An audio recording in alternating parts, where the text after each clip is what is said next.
Our final speaker before we march to Nancy Pelosi's office is Norman Solomon.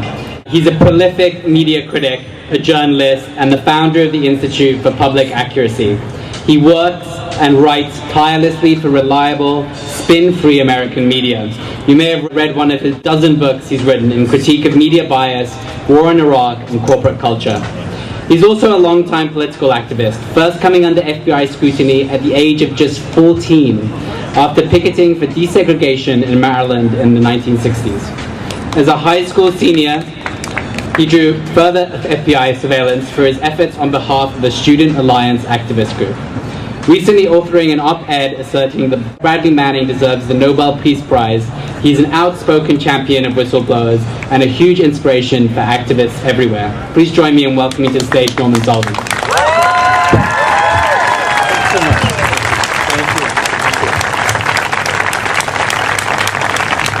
Well, back in civics class, we heard that in a democracy, there has to be consent of the governed, right? Now, how can consent of the governed really function if we, the governed, don't know what our government is really doing, right? So, for consent of the governed to mean anything, it has to be informed consent of the governed, right? But the entire process of the surveillance state and the war on whistleblowers is to say, you don't have a right to know what your government is doing. We know that that is BS, right? Now, today in the Guardian newspaper, Glenn Greenwald has reported that almost every member of Congress doesn't have a clue what the NSA is doing in terms of surveillance. How can that be in a democracy? It cannot be in a democracy, am I right? And so you take it another step further. You and me and the residents of this country, if we can't participate in informed consent of the governed, then we can't have a democracy. But it's even worse than that. Almost everybody we elect and send to Congress, they don't have a clue either. Or they claim they don't have a clue. And then we have people on the so-called Intelligence Committee, and it's sort of like what George Carlin said about jumbo shrimp. Military intelligence, we put scare quote marks around intelligence, but they call it the House and Senate Intelligence Committees, right? Only certain members of the House and Senate are allowed on those committees. That's because they have to be trusted and show that they're willing not to be honest with the American people. And that is unacceptable. Right. I'd like to quote something that the great abolitionist Frederick Douglass said back in the 19th century. Power does not concede without a demand. It never did and it never will. That was true in the 19th century and it's true today. That puts on us a tremendous burden, but it's a necessary burden. We have understandably sometimes had a negative connotation in our own minds and hearts with the concept of power. Because we experience power as coming from on high, illegitimate, undemocratic, and so when we talk about power, often we get uneasy. But there's another kind of power that isn't illegitimate, that doesn't come from up above, that isn't dictatorial, that isn't based on the warfare state and the military state and the surveillance state. And that is something that's been called the power of the people. That's where democracy comes from.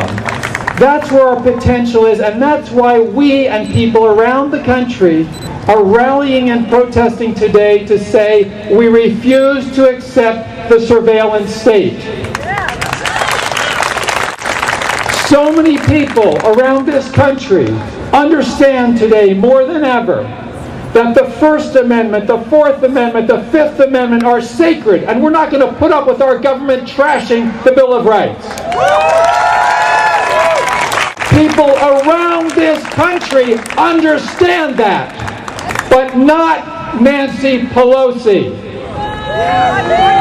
People around this country understand that when you have a surveillance state like the Stasi in East Germany in past decades, that is antithetical to democracy. People around this country more and more understand that, but not Nancy Pelosi. People understand around this country more and more that as long as the president and the heads of these committees and the top echelon of government can double talk and triple talk and quadruple talk and talk around the fact that our rights, such as the Fourth Amendment, are being squashed by agencies like the NSA, then we don't have any semblance of democracy. People understand that more and more, but not. Why is that so important? It's not only because we're here in San Francisco. It's not only because Nancy Pelosi represents this district in the U.S. House of Representatives. It's also because, as Foreign Policy Magazine reported last week, the one individual in Washington, D.C. who had the most effect on the defeat of the necessary Amash-Conyers Amendment to shut down this unfair, undemocratic surveillance from the NSA, the one person who had the most effect to preserve the surveillance state on that vote was Congresswoman Nancy Pelosi. It's so important that, and I'm going to reference again what Frederick Douglass said, that power be taken by people who refuse to accept it in undemocratic forms. That's why in a couple of minutes we're going to begin to march. That's why in a couple of minutes we're going to begin to march on the office of Nancy Pelosi, the biggest enemy of democracy right now in this country.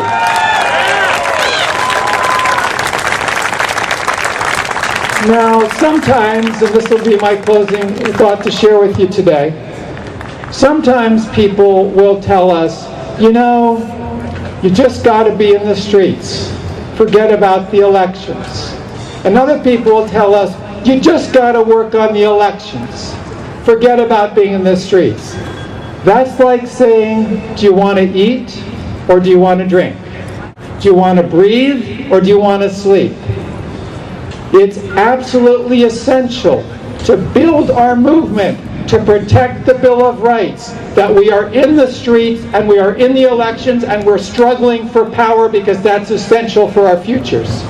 And on that note, I want to say, here in the center, in the heart of the district of the most powerful surveillance state member of Congress, we serve notice on Nancy Pelosi today that you have thrown down a gauntlet, and we are picking it up. We do not accept your leadership. Your free ride is over. You do not deserve to represent us anymore.